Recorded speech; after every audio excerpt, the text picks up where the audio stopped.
तारखेला सायंकाळी सातत्याने सगळ्या लोकांचा त्रासाला कंटाळून शारीरिक असेल मानसिक असेल सातत्याने मांडून केलेली पैशाची मागणी असेल यावरून देखील राज्यामध्ये आत्महत्या केली. खरं तर विलेजी वगैरे आहे खूप वर्षापासून संपर्क असल्यामुळे त्यांनी तातडीने संपर्क केला. त्यावेळेस डिवाइसनी त्यामध्ये ते 4ही आरोपी होते म्हणजे सासू सासऱ्याने आणि नवरा हे 4ही फरार होते. त्यामुळे मदत कुटुंबियांची मागणी आणि जोपर्यंत अंत्यविधी करणार नाही पोलिसांमध्ये मी त्या पद्धतीने सूचना दिल्या की आपण विशेष तपास पथक या आरोपींचा शोधासाठी पाठवावे आणि पोलिसांनी सुद्धा मला सांगितलं की आज रात्रीपर्यंत 4 आरोपींपैकी एक आणि त्यापैकी त्यांनी काल रात्री पती आणि सासू यांना अटक केली. त्यांना 31 तारखेपर्यंत सी लागू झालेली आहे. अजून 2 आरोपी फरार आहेत पण त्या उद्या 3 दिवसामध्ये प्रणाली खर्चाच्या माध्यमातून. दुसरी गोष्ट आज या ठिकाणी यामध्ये सुद्धा उपस्थित राहिली त्यांनाही आवर्जून यासाठी बोलवलं. खऱ्या अर्थानं PCPND ॲक्टच्या प्रोसेसनुसार जर कोणी जर चाचणी करण्यात आलेली आहे पहिली मुलगी आहे त्यांची दुसऱ्यांदा प्रेग्नन्सी झाल्यानंतर 5 महिन्यानंतर ॲबॉर्शन केलं जातं. ते ॲबॉर्शन कोणत्या हॉस्पिटलमध्ये झालं कोणत्या क्लिनिकमध्ये झालं कोणत्या डॉक्टरांच्या मध्ये कोणत्या डॉक्टरांची तातडीने कारवाई करायची म्हणजे पोलिसांची कारवाई करून सगळ्यांना दिलेली आहे. यामध्ये आमच्या जिल्हा महिला पालिकेचा सुद्धा आहे. खऱ्या अर्थानं समाजाची मानसिकता बदलण्यासाठी आपण सातत्याने केवळ मुलगी आहे म्हणून तिचं करणं अशा सगळ्या विषय मानवी कृत्य या चौधरी परिवाराने सोबत केलेले आहे. त्याच्यामुळे यामध्ये जो गुन्हे दाखल झालेले आहेत पुढे पंचायत पोलीस स्टेशनमध्ये BNS अंतर्गत 80-108-85-52 15-2 आणि 3-5 तारखेला गुन्हा दाखल करण्यात आलेला आहे. या सगळ्या गुन्ह्यांच्या अंतर्गत आरोपींना अगदी शेवटच्या शिक्षकांसाठी गुन्ह्यांची कारवाई करणे यामध्ये राज्य महिला आयोग स्वतः लक्ष घालणार आहे. त्याचबरोबर एक जनजागृती मोठ्या प्रमाणात आर्थिक समाजामध्ये होणं फार गरजेचं आहे. मला या निमित्तानं आवर्जून सांगायचं आपण सासरी जेव्हा मुलीला पाठवतो दुसऱ्या अर्थानं आणि महिला भगिनी संसार इतक्या काटेकाठी करत असतो की बाजारात गेल्यानंतर सुद्धा 4 वेळा भाव कमी करत असतो. इथं तर लग्नाच्या बोहळाच्या बाजारावरती जेव्हा मुलगी उभी असते तेव्हा तिच्यासाठी कोणीतरी लिलाव मानते की अशी परिस्थिती लोकांची असते आणि सहजासाठी आपण सुद्धा त्या सगळ्या गोष्टी स्वीकारत जातो. त्याच्यामुळे मुलगी सासरी जेव्हा पाठवतो तेव्हा खऱ्या अर्थानं सासरच्या लोकांनी त्या मुलीबरोबर लग्न केले तर आपल्या पैशाकडे पाहून पैशाबरोबर लग्न केलं हा प्रश्न पडतो आणि अशी माणसं समाजामध्ये विकृत प्रवृत्तीने वावरतात आणि खऱ्या अर्थानं त्यांची भूक कधीच भागणारी नसते. म्हणून मला या निमित्तानं माझ्या तमाम महिला भगिनींना आव्हान करायला पाहिजे की बाईपणाची लढाई आपण सगळेजण लढलो. भारतरत्न डॉक्टर बाबासाहेब आंबेडकरांनी तुम्हाला आणि मला संविधानाची घटना कलम कायदा यासाठी दिलाय की तू माणूस म्हणून कर आणि म्हणून आता आईपणाच्या लढाईमध्ये आम्ही खऱ्या अर्थानं सगळ्यांनी पुढे येऊन सासरी नांदणाऱ्या प्रत्येक मुलीला आवर्जून सांगितलं पाहिजे की तू जर सासरी नांदत असेल तुला त्रास होत असेल तर बाहेरचे दरवाजे तुझ्यासाठी कायम उघडे तू कधी तुझ्या लढ्यासाठी आम्ही समजतो आणि म्हणून तिच्याबरोबर उभी राहण्याची खऱ्या अर्थानं वेळ आहे. त्या अशा घटना खरं महाराष्ट्राचे कायदे इतके स्ट्रॉंग आहेत भारतातल्या सगळ्या कायद्यांमध्ये महाराष्ट्राचे कायदे ते कडकपणे अंमलबजावणी केली जातात पण आम्ही खऱ्या अर्थानं याला जाब कधी विचारणार आपल्याला आहे आणि म्हणून मला आवर्जून सांगायचे ज्यावेळेस कौटुंबिक हिंसाचाराच्या घटना घडतात त्यावेळेस तुम्ही त्याच्यातून सुद्धा 112 क्रमांकावरती तक्रार देऊ शकता. नवीन कायद्यानुसार ऑनलाईन पद्धतीने तक्रार देऊ शकता जी गोपनीयता ठेवली जाते. बीट मार्शल दामिनी पथक भरोसा सेलमध्ये सुद्धा काउन्सिलिंग करून त्याच्यासाठी तोडगा काढला जातो. वन स्टॉप सेंटरमध्ये एका छताखाली वकील देणं मेडिकल करणं आणि या सगळ्या कायद्याच्या प्रक्रियेमधून पार करण्यासाठी या संबंधित महिलेला मदत केली जाते. असे 5 ते 6 व्यासपीठं केवळ कौटुंबिक हिंसाचारासाठी मोठ्या प्रमाणामध्ये सहकार्य करण्यासाठी महिलांसाठी उपलब्ध आहेत. म्हणून आपल्या माध्यमातून मला आवर्जून आव्हान करायचं आहे की असा कुठेही अजूनही तुम्हाला महिला भगिनींना त्रास होत असेल तर जरूर या सगळ्या ठिकाणी आपण तक्रार नोंदवली की पोलीस यंत्रणा असेल त्या पोलीस यंत्रणेबरोबर काउन्सिलिंग सेंटर असेल जिल्हा महिला हे आपल्या मदतीसाठी आहेत आणि या संपूर्ण घटनेमध्ये आरोपीला अगदी फाशीच्या शिक्षेपर्यंत घेऊन जाण्यासाठी सुद्धा आम्ही प्रयत्न करू. यामध्ये राज्य महिला आयोगाच्या वतीनं आम्ही स्वतः चार्जशीट दाखल करूपर्यंत आणि पुढे प्रक्रिया करेपर्यंत सोबत राहू हे निश्चितपणे मगर कुटुंबीय. पोलिसांवर आरोप केले गेले की 5.5 तास त्यांचा गुन्हा दाखल करून घेतला गेला नाही, तर त्यात तुम्ही काही माहिती घेतली का? त्यात तुम्हाला काही तथ्य आढळलं? याच्यामध्ये खरं पोलिसांकडे मी या सगळ्या गोष्टी चौकशी केलेली आहे, पण जो सुरुवातीचा कालावधी असतो तो डेड बॉडी हॉस्पिटलला ठेवून त्याच्यानंतर गुन्हा दाखल करणं या कालावधीमध्ये गेलेला आहे. याच्या संदर्भात सविस्तर आपल्याला माहिती कळेल. सर्वलिंग निदान केलं बळजबरी असाही एक मुद्दा त्यात होता, तर त्या संदर्भानं काय तपशील तुमच्याकडे आलेले आहे? याच्यामध्ये गेली 4 वर्ष राज्य महिला आयोगाच्या अध्यक्ष नात्याने काम करत असताना आम्ही गर्भिणी धडक कारवाई करण्यावरती फार मोठी मोहीम राबवलेली आहे. पण अजूनही शोकांतिका ही आहे की मुलगी नको आणि म्हणून मुलीचा गर्भ असेल तर तिथं ॲबॉर्शन झालंच पाहिजे. ही मानसिकता समाजाची का बदलत नाही आणि याच्यामध्ये कुठेतरी आम्हीच आहोत. एका मुलीचा जन्म असून सुद्धा मुलगी म्हणून आम्ही जेव्हा जगतो, एक स्त्री म्हणून जगतो, एक बाई म्हणून जगतो, तरी सुद्धा एका मुलीचा जन्म आम्हाला नको असतो. त्याच्यामध्ये कुठली तरी सासू असते, कोणतरी नणंद असते, कोणीतरी आई असतं आणि म्हणूनच ही समाजाची मानसिकता जर बदलायची असेल, कायदा आहे CNGT ऍक्टनुसार कडक कारवाई होते. या घटनेमध्ये सुद्धा पहिली मुलगी आहे म्हणून तिला त्रास दिला जातो आणि दुसऱ्या मुलगी डिटेक्ट झाल्यानंतर त्याच्यामध्ये तिचं ॲबॉर्शन केलं जातं. अतिशय लाजीरवाणी ही गोष्ट आहे. विद्येच्या बाहेर घरामध्ये आम्ही राहतो, आधी सुशिक्षित म्हणून येतो, पण मला हा प्रश्न पडतो की आम्ही सुशिक्षित कोणत्या मानसिकतेतून झालोय? अजूनही मुलीच्या जन्माचं स्वागत करायला आम्ही नकार देतो आणि म्हणून समाजाची ही मानसिकता बदलण्यासाठी फार मोठी लढाई लढावं लागेल. हे सगळं करत असताना कायदे आहेत, आमच्यासाठी फार मोठे कलम आहेत, बाबासाहेबांनी दिलेलं संविधान आहे, पण अजून आमची मानसिकता बदलत नाहीये. म्हणून ही मानसिकता बदलण्यासाठी आता आपल्या स्वतःच्या परिवारापासून सुरुवात केली पाहिजे. मी जर केंद्रबिंदू असेल तर हा परीख पूर्ण करण्यासाठी मला समाजाची मानसिकता बदलण्यासाठी पुढे यायला पाहिजे. हा शपथच आज आम्ही महिला भगिनी घेऊ आणि म्हणून मला असं वाटतं की समाजाची मानसिकता, समाजामधली जनजागृती आणि खऱ्या अर्थानं मुलीच्या जन्माचं स्वागत यासाठी केवळ शासकीय पातळीवरती कार्यक्रम करून ते कार्यक्रम प्रत्येक घरापर्यंत घेऊन जाणं नाही, तर मानसिकता बदलणं फार गरजेचं आहे. ही बदलण्याची सुरुवात आपल्यापासून झाली.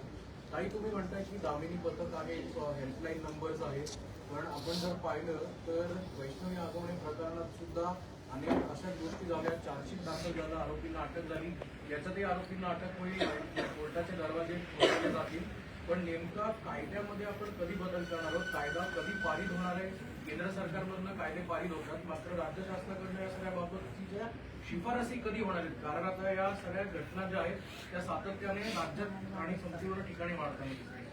2 जुलै 2015 रोजी केंद्र सरकारने नवीन कायदा आणला आणि हा BNS अंतर्गत आणलेल्या 3 कायद्यांची अंमलबजावणी संपूर्ण राज्यांमध्ये होत असताना महाराष्ट्रामध्ये सुद्धा ते कायदे लागू करण्यात आले.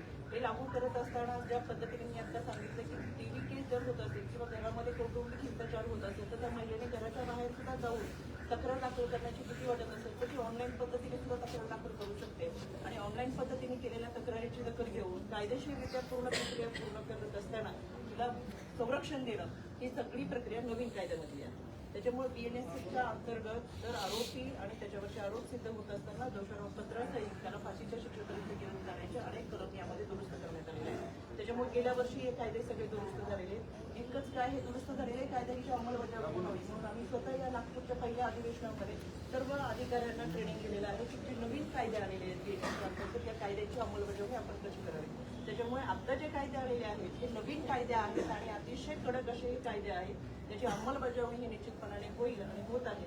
त्याच्यामुळे जर कुठे असं वाटत असेल, मला निश्चितपणाने अर्जदारांनाही आवर्जून सांगायचं, याच्यामध्ये जर कोणालाही असं वाटत असेल की यामध्ये पोलिसांची हलगर्जीपणा होतोय, बेफिकिरी होतोय, दुर्लक्ष होतंय, तर राज्य महिला आयोग ताई, तुम्ही आता काय परिवाराचं म्हणणं होतं, आई बाबांशी बोलत काय त्यांचं म्हणणं होतं, काय शास्त्राचे लोक त्यांनी कधी कॉन्टॅक्ट करायचं घेतलं नाही केलं, पदावर होता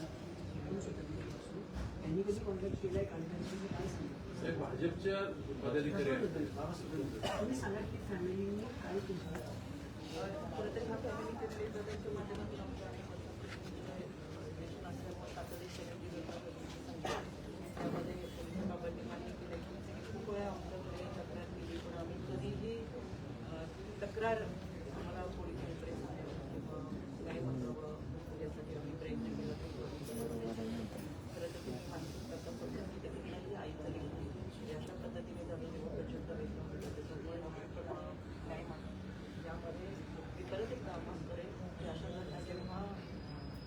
घरी राहणारी कोणतीही लेख माहेरी येऊन जेव्हा तक्रार करत असेल किंवा माहेरी त्रास वगैरे सांगत असेल तर माझी त्या आईबाबांना विनंती राहील त्यांनी गव्हर्नमेंट पोलीस स्टेशन असेल की मी परत सांगते ज्याच्यामध्ये आपण जेव्हा तक्रार दाखल करतो तेव्हा ती गोपनीय राहते ती कोणालाही समजत नाही तर किमान तक्रार दाखल करा त्याच्याबद्दल निश्चितपणाने आपल्याला तोडगा मिळेल. ताईच्या या मनात ठिकाणी असं म्हणतात आहे की राजकीय दबाव येतोय, राजकीय दबावापोटी पोलीस कारवाईमध्ये दिरंगाई करतात. सत्ताधारी आमदारांनी राजकीय दबाव त्या दिवशी रात्री टाकलेला आहे असं काही असेल तर मी मगर तुम्हाला माहिती देईल पण मी पोलिसांना देखील विचारलं याच्यामध्ये राजकीय दबाव हा पोलिसांवरती कोणताही नाही कुणाचाही राजकीय फोन आलेला नाही म्हणजे मी विचारलेल्या माहितीप्रमाणे पण तरी सुद्धा अजून त्याच्या संदर्भात मी माहिती घेईन आणि कोणीही याच्यामध्ये राजकीय दबाव आणू शकत नाही. राज्य महिला आयोग म्हणून आम्ही पारदर्शकपणे त्याच्यावरती कारवाई करावी अशा सूचना या पोलिसांना दिलेल्या या सगळ्यांच्या मनात तोच प्रश्न असेल आता अटक होईल गुन्हे दाखल होतील दोषारोपपत्र होईल आगवणी प्रकरणाच्या वेळी म्हटलं गेलं की फास्ट ट्रॅकमध्ये केस चालली पाहिजे त्याचं काय झालं आता तुम्ही सगळेजण जाणता त्याचं काय स्टेटस आहे हे सुरुवातीला सांगा आणि या केसमध्ये तुम्ही त्याच्यापेक्षा वेगळं काय करणार आहात जेणेकरून आगवणी कुटुंबाला किती वर्ष किती महिने झाले तुम्ही पाहतोच आहे नक्की त्यांच्या वाट्याला येणार आहे का? मला असं वाटतं की त्या केसमध्ये आरोपी सगळे अटक आहेत त्या सगळ्या मध्ये इन्व्हेस्टिगेशन तपास आणि फॉरेन्सिकचा अहवाल हे सगळे सादर होऊन कायद्याच्या चौकटीतून ही सगळी प्रक्रिया पूर्ण होत असते आणि प्रत्यक्षदर्शी आपण सगळ्यांनी पाहते आपल्याला इथल्या सगळ्या गोष्टी कल्पना आहे त्याच्यामध्ये 2 आरोपींना काल अटक केली विशेष पद्धत केलेली आहे त्याच्यामध्ये 2 आरोपींना देखील अटक केलेली आहे आणि ज्या 2 आरोपींना 30% भीती आहे अनेक प्रश्न या सगळ्यांच्या मनामध्ये देखील आहेत संबंधित व्यक्तीचा मोबाईल असेल किंवा कुठल्याही व्यक्तीचे लोन कुठे आहे का असे अनेक प्रश्न आहेत पण ज्या नवरा आणि सासूला 30% भीती आहे त्यांच्याकडून सुद्धा ही सगळी माहिती घेतली जाईल आणि आता पोलीस तपास सुरू झाल्यानंतर निश्चितपणाने जे काही प्रश्न आहेत त्या सगळ्यांचे प्रश्नांची उत्तर नक्कीच मिळतील त्याची शाश्वती आहे. त्यांना 2 वर्षाचं बाळ आहे त्याच्या संदर्भात काही निर्णय घेण्यात आलाय का त्याची कस्टडी आणि बाकी सगळ्याच काही ठरवलंय का कुटुंबियांनी काय सांगितलं त्याच्याबद्दल? बाळ आता कुटुंबियांनी आलेलं होते त्यांच्या नातेवाईकांनी बाळ त्यांच्याकडे ही हुंडाबळीची केस आहे किंवा गर्भपाताची किंवा एकूण ते सातत्याने मुलीला त्रास दिला जातो की इकडचे पैसे आण काय प्रकार आहे?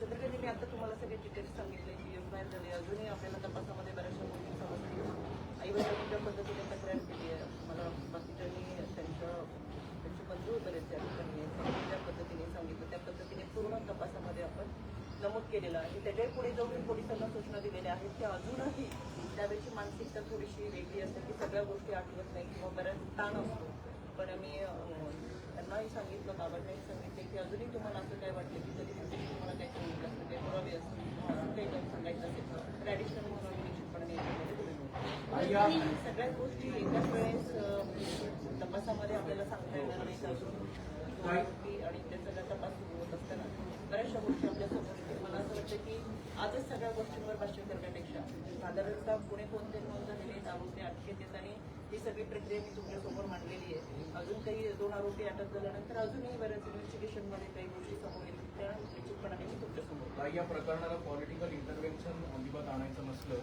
तरी सुद्धा जे आरोपी आहेत ते एका गावचे सरपंच आहेत आणि सरपंचाकडनं जर असं वागणं होत असेल तर तुम्ही सुद्धा एक राजकारणी आहात आणि त्यामुळे कुठेतरी या सगळ्या बाबत एक ठोस भूमिका एक पक्षाच्या नेत्या म्हणून समोरच्या आरोपी ज्या सरपंच आहेत त्यांच्यावर सुद्धा घेतली पाहिजे असं वाटतंय का? ज्या ज्या वागलेल्या आहेत म्हणजे मला जेवढी माहिती मिळाली ते अत्यंत चुकीचं आहे किंवा तुमच्या आईने सुद्धा मला माझ्या काही गोष्टी सांगितलं ते अत्यंत अमानवीय आहेत निंदनीय आहेत चुकीच्या पद्धतीने आहेत शेवटी एकीला जसं सांगावं तशा पद्धतीची मानसिकता त्याच्या बाबत असली पाहिजे पण जे घडलंय ते चुकीचं घडलेलं आहे आणि अशीही मानसिकता कोणाची असू नये असं मला वाटतं ज्या ठिकाणी गर्भलिंग निदान चाचणी झाली आहे ते डॉक्टरांवरती कारवाई होईल आमची मेडिकल टीम या ठिकाणी उपस्थित होती अजून गेलेली आहे ॲक्सिस सुद्धा होती त्यांना देखील त्या आरोपीला खरं तर ज्या हॉस्पिटलमध्ये हे सगळं केलं आहे तर पोलिसांची टीम त्या हॉस्पिटलमध्ये घेऊन गेलेली असतात आरोपीला स्वतः तिथे गेलेलं आहे आणि त्यामध्ये आमची मेडिकल टीम सोबत गेलेली आहे त्याच्यामुळे हे कधी घडलं कसं झालं त्याच्यामध्ये किती जणांच्या सह्या होत्या आणि हे सगळं इन्व्हेस्टिगेशनमध्ये आपल्यासमोर त्यासाठी आम्ही संबंधित डॉक्टरांवरती कारवाई करू पण अशा घटना घडूच नाही त्याच्यासाठी जनजागृती मोठ्या प्रमाणात चालली आहे तर आपण एक मानसिकता ठेवून खरं या सगळ्या गोष्टींच्या विरोधात सुद्धा उलटलं पाहिजे पुण्यात असे अनेक ठिकाणी गर्भलिंग निदान होत आहे त्या सगळ्या सेंटर्सची पुन्हा एकदा चौकशी करणार का त्यांची माहिती मागवणार मला तुम्हाला आवर्जून सांगायचं आहे ज्या जिल्ह्यामध्ये आम्ही पब्लिक हिअरिंगला जातो तर प्रत्येक जिल्ह्यामध्ये सीएच्या माध्यमातून आम्ही सूचना देतो आणि धडक कारवाई केलेल्या आतापर्यंतच्या आणि केसेस आमच्याकडे आहेत. जिथं जिथं आम्हाला साधा मेसेज जरी आला तरी त्या मेसेजच्या अनुषंगाने आम्ही कारवाई करतो. त्याच्यामुळे हे जर कोणी करत असेल आणि याच्यामध्ये कुठली लिंक असेल तर त्याच्यावर निश्चितपणे आम्ही कारवाई केली जाईल. आपल्याकडे सुद्धा काही माहिती असेल तर आमच्याकडे पाठवून द्या. केवळ पुण्याचीच नाही, पुण्याच्या आसपासची असेल, महाराष्ट्राची असेल, कुठलीही असेल तर त्याच्यावरती आमच्याकडून कारवाई केली जाईल. काय कारवाई केली, किती अटक केली? टेबल फक्त सात. हो आणि काय सांगा. तुषार तिकडे ताईच्या साडीवर आला काय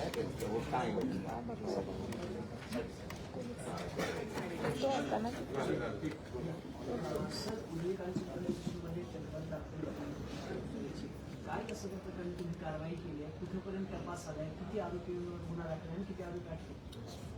पोलिसांच्या पोलीस स्टेशनमध्ये गुन्हा रजिस्टर नंबर 22/2026 याच्यामध्ये डोमेस्टिक व्हायलन्स आणि ह्युमन क्रिटिसाइड या कलमांच्या अंतर्गत गुन्हा दाखल केलेला आहे आणि डावरी डेथ याचाही त्याच्यामध्ये अंतर्भाव आहे. या गुन्ह्याच्या अनुषंगानं गुन्हा रजिस्टर झाल्यापासून तपासाचे जे पैलू आहेत, पॅरामीटर्स आहेत, तर त्या अनुषंगानं घरझटते असतील, दोन आरोपींचं अटक असेल, त्याच्या व्यतिरिक्त PCPNDT ॲक्टच्या ज्या हे आहेत, जे ऑफेंडर्स आहेत त्यांना शोधण्यासाठी त्या अनुषंगानं आरोपीकडून चौकशी चालू आहे आणि या गुन्ह्याचा तपास जरी प्रायमरी स्टेजला असला तरी यामध्ये भविष्यात जे दोन राहिलेले आरोपी आहेत त्यांना अटक करून त्यांच्याकडून इतर पुरावे गोळा करून एक परिपूर्ण चार्जशीट आम्ही कोर्टामध्ये पाठवू आणि त्या अनुषंगानं जी काही लिगल कोर्स आहे किंवा जी लॉफेल ॲक्शन आहे ते आम्ही नक्कीच घेऊ.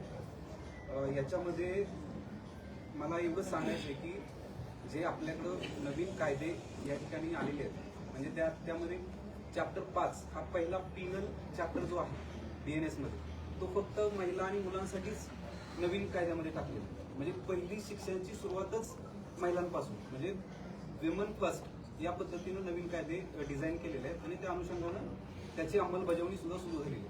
म्हणजे जे घटक पूर्वीच्या कायद्यामध्ये नव्हते ते घटक सुद्धा आता नव्यानं इन्क्लूड केलेले आहेत. जसं की काही ठिकाणी रेपच्या घटना होतात with consent but with a promise to marriage, अशा पद्धतीचे गुन्हे सुद्धा त्या ठिकाणी संहितेमध्ये आलेले आहेत. त्यामुळं मला असं वाटतं की आपण जे कोणी नागरिक असतील किंवा या ठिकाणी अशा कोणी पीडित असतील तर त्यांनी स्वतः पुढे येणं गरजेचं आहे आणि त्या ठिकाणी कायदे एवढे स्ट्रॉंग आहेत की त्यांनी जर त्याचा आधार घेतला तर नक्कीच अशा पद्धतीचं कृत्य करणारे जे नराधम आहेत त्यांच्यावरती चांगल्या पद्धतीची कारवाई ही पोलीस करू शकतात. फक्त त्यांनी समोर येणं गरजेचं आहे कारण हे जे गुन्हे आहेत ते एका व्यक्तीविरुद्ध होतात. ज्या ठिकाणी राज्याविरुद्धचे गुन्हे असतात त्या ठिकाणी आम्ही सुमोठो इंटरव्ह्यू करू शकतो, परंतु अशा केसमध्ये मला असं वाटतं की सर्व माझ्या भगिनींना माझी विनंती आहे की त्या ठिकाणी त्यांनी समोर आलं पाहिजे. डावरी नव्हे तर अशा पद्धतीचा इन्फंटिसाइड किंवा कुठल्याही पद्धतीचा जो जुलूम आणि जबरदस्तीचा प्रकार आहे तो निदर्शनास आणून दिला तर आम्ही त्यावरती कठोराती कठोर कारवाई. आरोपींना कुठून अटक केलेली आहे, त्यांचा रोल काय आहे, प्रायमाफेसी म्हणता येणार PC तुमच्याकडे आहे, रोल काय एस्टॅब्लिश झाला या दोन्ही आरोपी आणि नातं काय? आरोपी मुख्य आरोपी पीडितेचा नवरा आणि पीडितेची सासू हे दोन आरोपी सध्या ताब्यात आहेत आणि पीडितेचा सासरा आणि दीर हे दोन फरार आहेत आणि त्यांना त्या ठिकाणी शोधण्यासाठी आम्ही विशेष पथक इन्क्लुडिंग LCBची टीम, आमची पोलीस स्टेशनच्या टीम्स त्या ठिकाणी वर्कआउट करत आहेत आणि त्यांचा जो रोल आहे तो आता प्रायमरी स्टेजला जे इन्व्हेस्टिगेशन आहे त्यामध्ये आम्ही इन्फंटिसाइड किंवा फिटिसाइड या अनुषंगानं त्यांनी केलेले जे काही प्रयत्न आहेत त्या अनुषंगानं पुरावा गोळा करणं, डावरीच्या अनुषंगानं जे फिर्यादी आणि घरघरकीतून काही कागदपत्र मिळाले त्याच्या अनुषंगानं त्यांना डावरीसाठी जे काही उपयुक्त केलेलं आहे त्या अनुषंगानं पुरावे गोळा करणे आणि तिला जो मानसिक त्रास झालेला आहे त्याच्या अनुषंगानं तिचा मोबाईल आहे त्याच्यातून डेटा रिट्रीव्ह करणे आणि इतर जे काही तांत्रिक ज्या गोष्टी आहेत बऱ्याच तपासाच्या गोष्टी आहेत त्या आम्ही करू आणि त्या अनुषंगानं एक चांगलं चार्जशीट त्या ठिकाणी करू. दोघांना अटक केली, अटक कुठून केली आणि त्या दोघांचा काही तपास लागला का दुसऱ्या दोघांचा? दुसऱ्या दोघांचा तपास सुरू आहे. आज उद्या 2 दिवसामध्ये तेही आरोपी लोकेशन सांगा ना. लोकेशन माहित नाहीये ते संबंधित आहेत आम्हाला माहित असतं तर अटक केली ज्यांना अटक केली घरून गेले, अटक घरून गेले बाहेर. गुजरवाडीच्या अलीकडून सासू आणि नवरा कुठे होते जेव्हा तुम्ही अटक केली तेव्हा?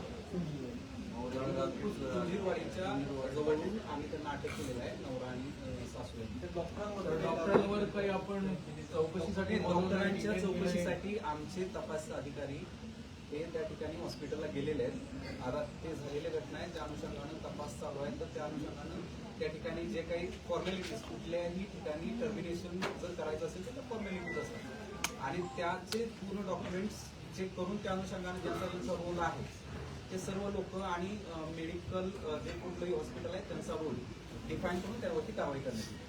तर अशा केसमध्ये पुढे नंतर काय होतं कोर्टात बहीण भावाच्या हिस्साचं वादाचं त्याला स्वरूप दिलं जातं आणि डावलीचं त्याला वीक करण्याचा प्रयत्न होतो त्याच्यावर कसं होतं?